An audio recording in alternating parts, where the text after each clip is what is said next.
Okay, so last class we had looked at the prompts 1, 2, and 4, which were all about how Scrooge changed. And the way you present that in your paper kind of depends on how you choose to organize it. You could choose one particular example, like him going from being selfish to selfless, and you could use the scene with the philanthropists, and then him giving back later on, and organize your examples around one. You can actually organize your paper around one core example, and then in each paragraph, relate the different concepts and the units to it. Or another thing students have done is they've organized their paper based on the units and use different examples per paragraph. So it kind of just depends on how you want to organize your thoughts. The other two prompts were on, let's see, where is it? Oh, you know what? Did I talk about this one with you guys? I don't think I marked down where we left off. Another thing you could do for how he changes is how he begins to understand human nature differently. He went from seeing seeing the poor as a surplus population to seeing the true human dignity and value of all human life. So before, he calls the poor the surplus population. He says they can either go to the poorhouse or die. So he doesn't see their inherent dignity. And that's a Catholic principle that related to Unit 2, but also Unit 4, because the inherent dignity of all people is one of the foundational principles of Catholic ethics. So, what is the foundational principle of Catholic ethics? Let me fix this. He called Fred's wife Janet stupid when she struggles with the similes game, and so that demonstrates that he doesn't respect her dignity. His freeness with insulting people shows he has a poor view of human nature.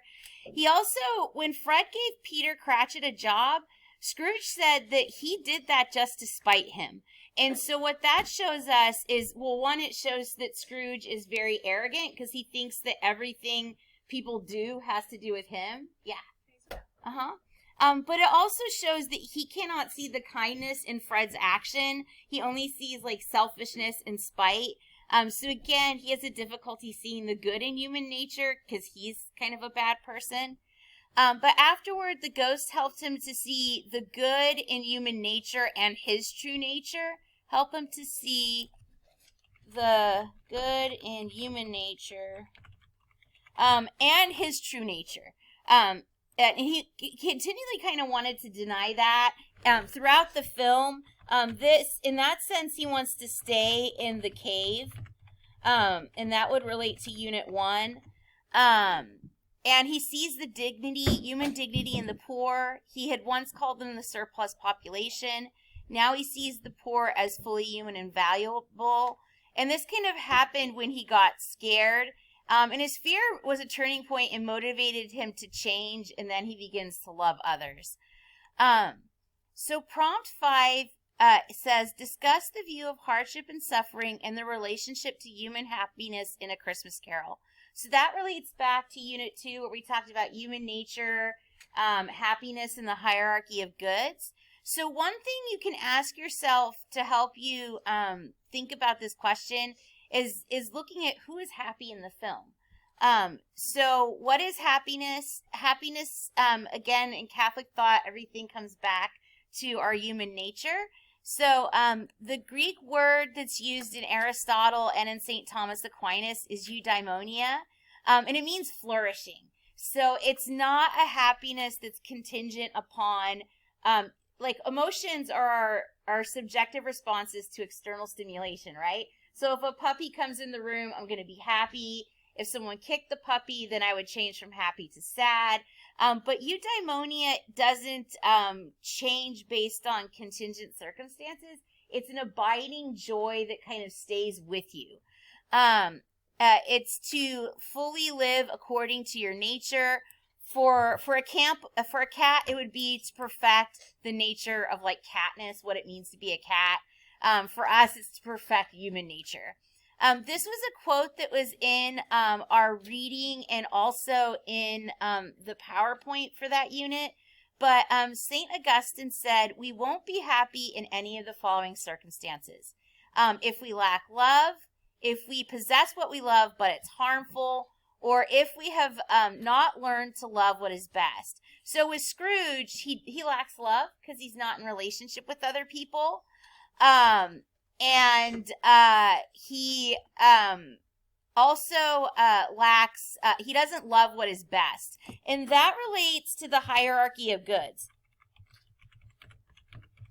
And this is important because in Catholic moral thought, it's not just about not being a bad person. Sometimes we have to choose between more than one good. Like one choice that a lot of women have to make is like choosing between a career, which is a good thing, and raising kids, which is a good thing. How do you balance that out, you know? And everybody kind of finds their own way to figure that out. That's where it's kind of subjective. But throughout our lives, we have to choose between sometimes more than one good, and you have to choose the higher goods if you want to be happy.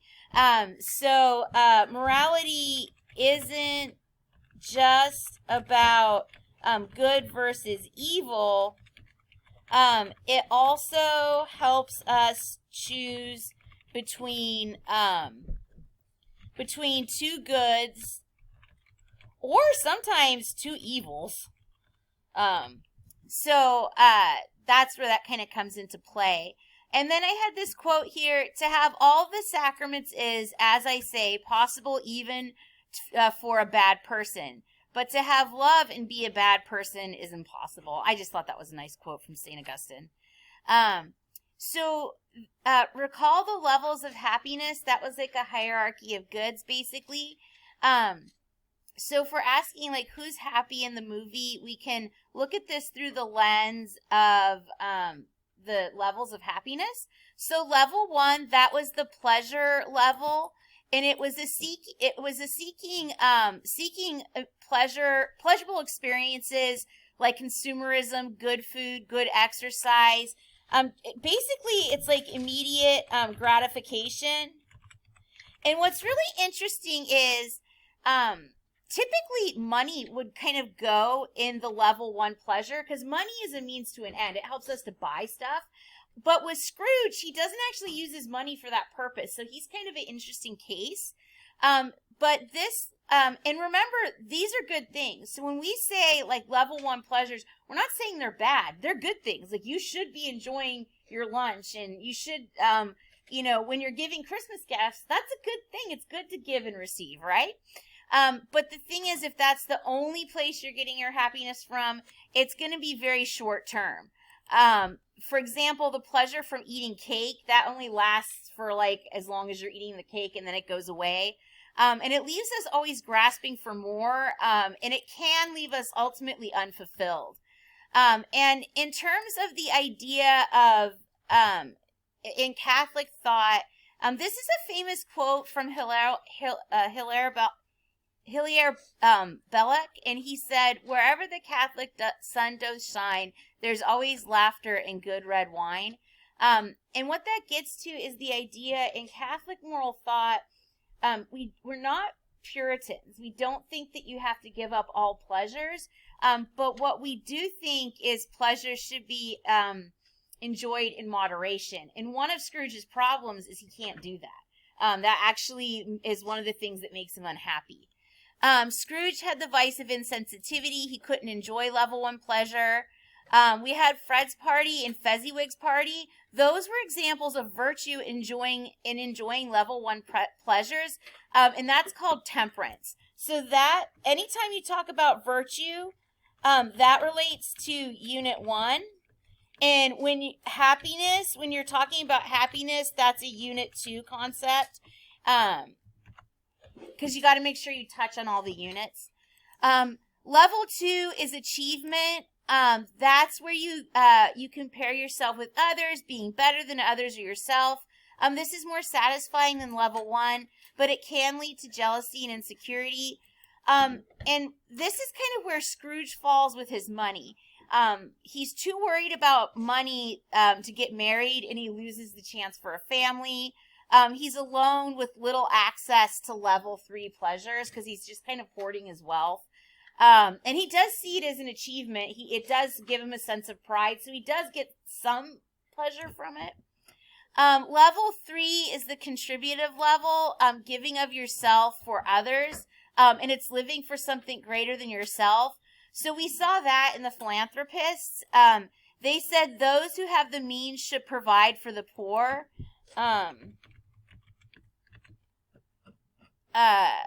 And so their goal was to provide a good Christmas for the poor. Scrooge wasn't happy with the apparent good of hoarding wealth. He only becomes happy when he starts to share it. So again, that shows you, if you're going to make the argument that being rich is all you need to be happy, this story gives evidence to counter that idea. Because who's the richest person in the story? Scrooge. But who's the most unhappy person in the story? Scrooge. It's because, as Fred said, he doesn't do any good with his money. Money is only as good as that which you use it for. So again, that's why St. Thomas Aquinas says money isn't the ultimate good. Because if you use your money to do bad things, it's not good. Level 4 was the transcendent level, where you're in relationship with God, serving perfect truth, beauty, and goodness, justice, and love. And we saw that in the Cratchit household. Faith was like their foundation for hope after Tim died. Evidence to support that would be they go to church, they pray, they read the Bible. When Tim dies, the family is still happy because they have hope in their faith, in the love between them, between their family members. And Mrs. Cratchit actually said, I think I have the quote down at the bottom. Let's see, Mrs. Cratchit. I think I spelled that wrong. I did. Mrs. Cratchit said, said, as long as they continue to love Tim, he'll be alive with them. And so they're able to face the worst thing a parent can face, the death of a child, and have it not destroy them because they're connected with God. Bob Cratchit concluded, I am a happy man. I think he said I'm a happy man, a very happy man. And how can he say that? How can he be happy when his child has died? It shows that when you have higher levels of happiness, you can overcome and endure suffering. So it's not happiness in the sense of the emotion that's conditional. Rather, it's like that Franciscan joy we talked about at the beginning of the year that's ultimately grounded in God. Because for them, Tim isn't gone. He's in the beatific vision. He's there with them whenever they remember him and talk about him. And so they have that Christian hope that they'll all be together again. We saw that Tim was connected to level 4. He talks to God a lot. He seems deeply connected with his faith. And when you ask yourself who's the happiest person in the film, it's Tim. He's constantly showing the virtue of gratitude. He's sort of countercultural and Christ-like in a sense, and he's happy. He's able to be happy despite his illness, because again, Tim is at level 4 because his faith and grounding in God allows him to transcend the sufferings of this world. And this is hard for us to understand because most of us aren't there. Like, this is really hard. But that's why in the film and in the book, remember when the Cratchits are all reading the Bible, the verse of the Bible they're reading from is where Jesus says, in the scriptures, the little children are coming to see him, and the apostles are like, get these kids out of here, and Jesus is like, no, let the children come. Unless you have the faith of a child, you cannot be part of the kingdom. And so Timmy has this like childlike faith and dependency on God. That's kind of the mark of level 4. And most of us, we're just not there. And that's okay, too. Also, when we looked at the poor family, they had great suffering, but they were committed to staying together. Now you shouldn't be, let me change this to should. You should not be a slave to level 1. Virtue helps with that. But this also shows that people do need to have their basic needs met. Like, this family is suffering because they don't even have the level 1 stuff. We didn't talk about Maslow's hierarchy of needs, but if you took psychology and you're familiar with it, you could bring that in there. That's because these guys, they're don't even have what they need to survive. We also see the moral obligation to love thy neighbor. You could relate this to truth because when the ghost causes Scrooge to encounter the poor family, Scrooge wanted to remain ignorant so he doesn't have to face his responsibility for creating the structures of sin that led to the suffering of the poor family. He doesn't feel guilty, and when the ghost says, he's like, they could just go to the workhouses, and the ghost is like, have you been to the workhouses? And Scrooge is like, no, and he says, it's not my problem. And that's, again, a sign of vincible ignorance. And so Scrooge has the power to change the circumstance of the poor family, but it's only after the ghosts show him the truth that his conscience is finally free and liberated from the cave to actually choose the good for others. And that brings greater happiness for himself and the people he helps. And so you could also relate the cave. That was a unit 1, because he wants to be in this cave. Scrooge is in a cave. Remember, the cave was ignorance, and the ghosts help him see the light that he has to be in relationship with others. He needs to love his neighbor. Yeah, so that's how you could talk about suffering, and there might be other things you would think of as well. And then the last prompt, discuss the notion of human responsibility for the less fortunate is depicted in A Christmas Carol. So we talked a little bit about that up there. But the first thing we need to ask is, why do we have responsibility? It's grounded in our human nature, which we talked about in Unit 2 and Unit 3. So why are we responsible? It's because we have free will. Since we can freely choose what we do, we are responsible for our actions. CF means compare. Compare that with an animal. If my cat kills a bird, she's not a bad cat because she's doing what's in her nature. That's actually, I would say she's a good cat if she kills a bird. However, if one of my children killed a bird, that would be wrong. I'd say that's bad because for a human being to needlessly kill an animal, an innocent animal, that would be a bad thing because we're supposed to care for creation, right? So what does it mean? What is nature? Just a reminder, it's the essential defining characteristics of a given thing. It makes it like this and not that. So what is human nature? We have a body, and the powers of the body are the vegetative powers, our emotions, and our desires. And then we have the powers of the soul, which is your intellect, and that's the ability to know and reason, and your will, which is the ability to make free choices. So it's our free will that makes us responsible. Because I have free will, my actions are imputable to me. I'm responsible for them. And this is Unit 2 and Unit 3. We talked about freedom in Unit 2 and Unit 3. So freedom is the ability to act or not act, and it's grounded in our free will. In notes, in Catholic thought, you have freedom. Freedom's purpose is to do the good.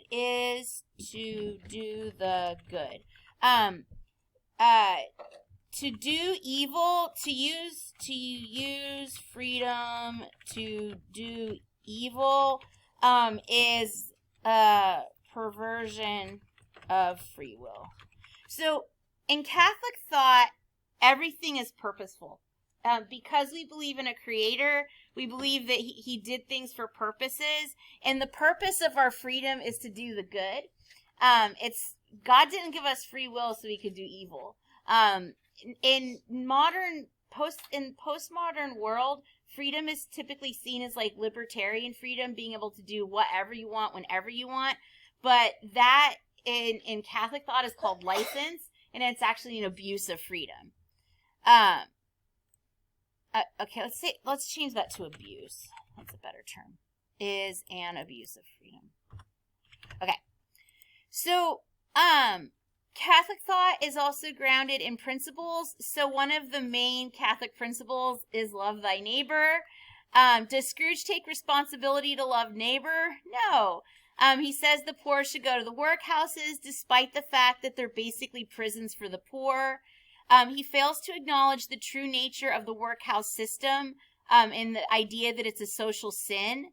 The workhouses violate St. Thomas Aquinas's, so that would be Unit 4, Unit 3. So you could bring law into that. They violate St. Thomas Aquinas's definition of a just law, which is an ordinance of reason promulgated by one in authority for the common good. The law in question is the Poor Laws of 1833, and they violate St. Thomas's definition on two grounds. First, the law that created this whole social system is unjust because it's not reasonable that the poor don't get paid. You're going to send the poor to prison because they don't have any money, but you're not going to pay them so they can never get out of the prison. That is completely illogical.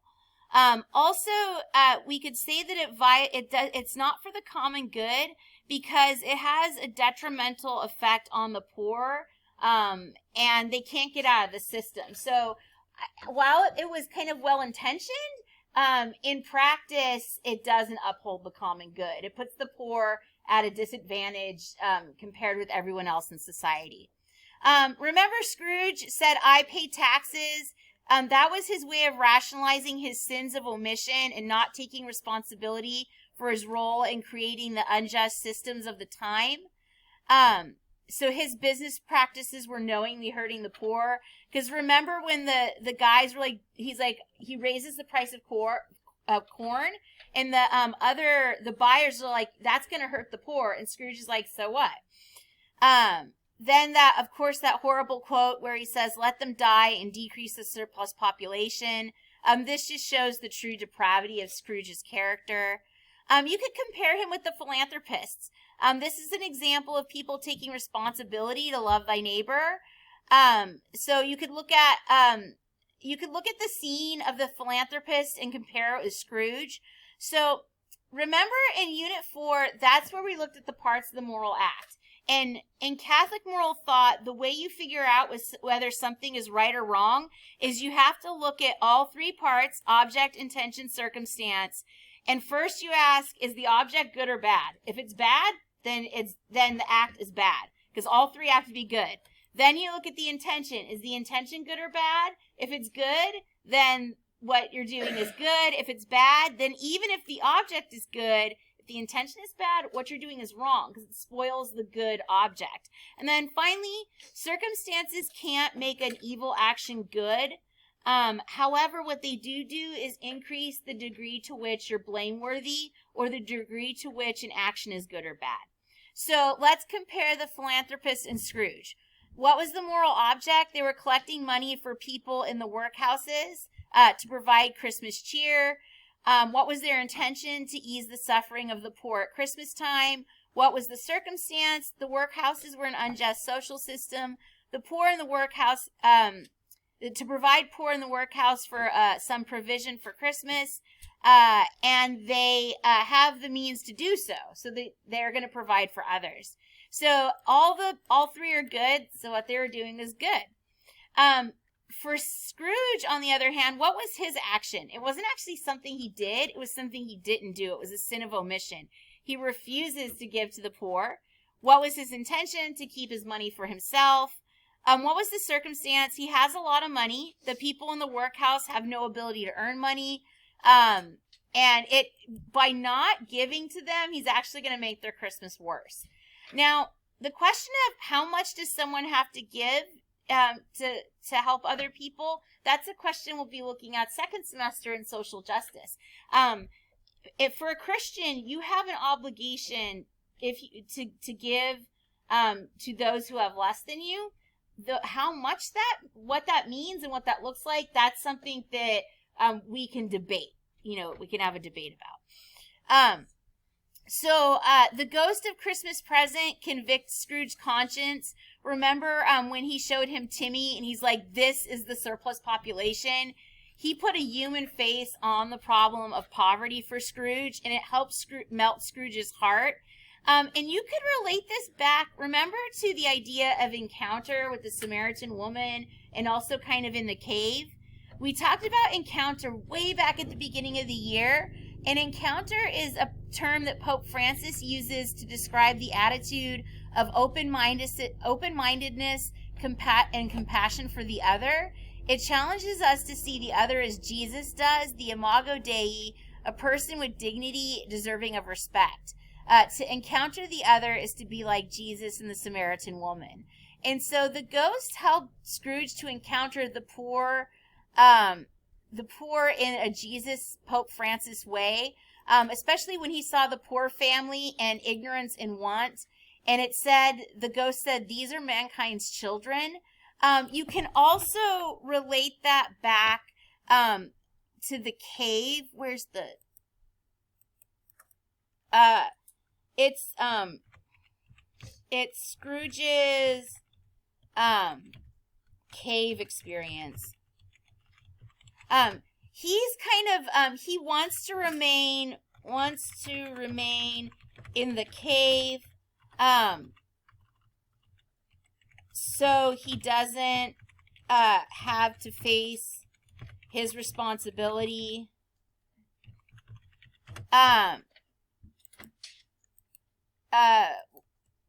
His social responsibility, but the ghosts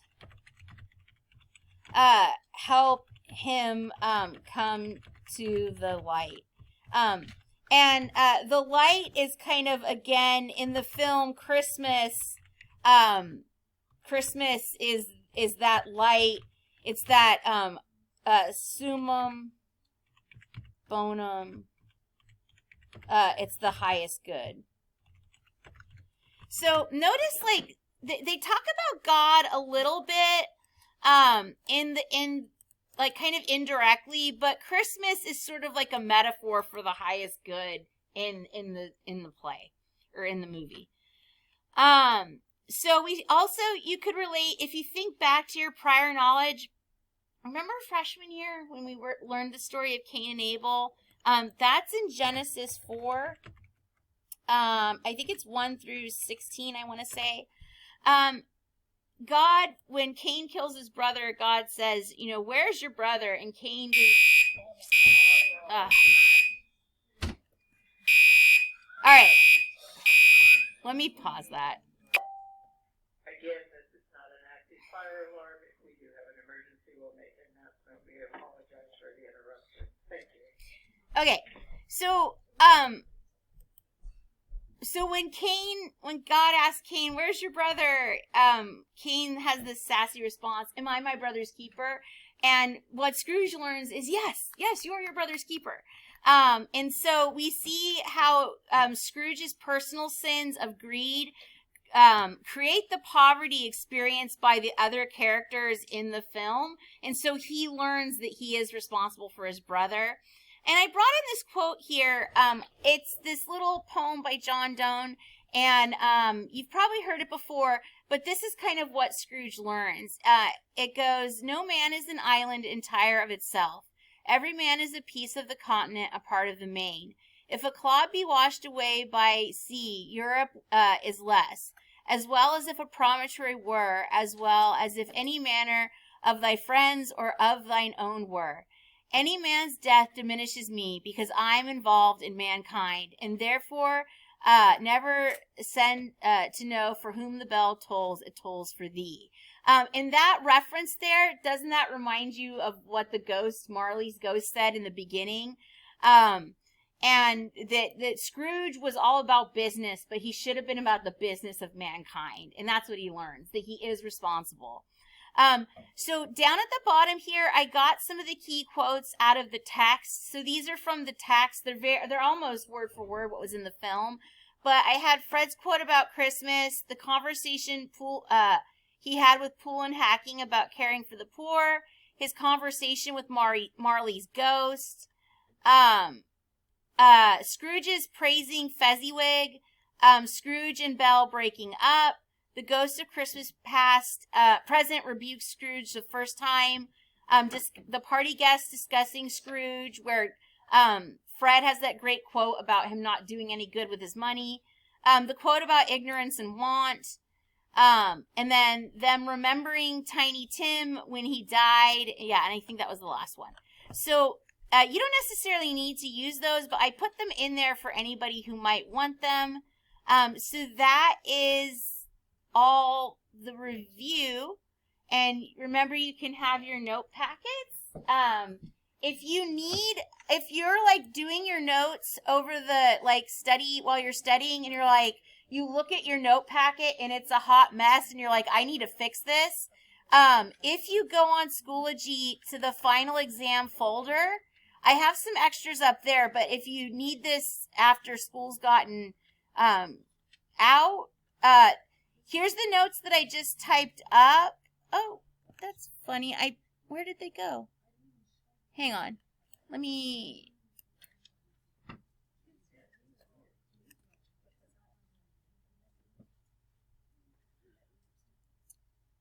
That's funny.